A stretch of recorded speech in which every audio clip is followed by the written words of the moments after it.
life-size Belen, 20 Christmas trees, at mga tila lumilipad na mga anghel. Ilan lang ito sa makikita sa Casa Tetangco sa Barangay San Marcos, Calumpit, Bulacan.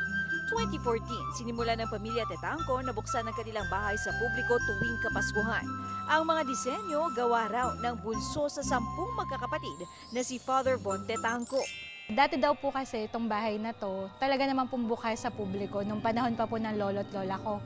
So gusto lang po nilang ibalik yung sigla, yung sayo ng bahay. Mula noon, nadagdagan na ng nadagdagan ang kanilang mga dekorasyon mula sa Christmas notes, parol, at ang kanilang ipinagmamalaking Christmas Village Collection. Ang tema umano ngayong taon dito sa Casa Tetangco ay mga anghel. Dahil tulad umano ng mga anghel noong kapanganakan ni Kristo, maging tayo ay pwede ring maging tagapaghatid ng magandang balita. Nakaka-impress. Lalo na ngayon magde-December. Bato po. Ang dami pong mga bagay na sobrang ganda po.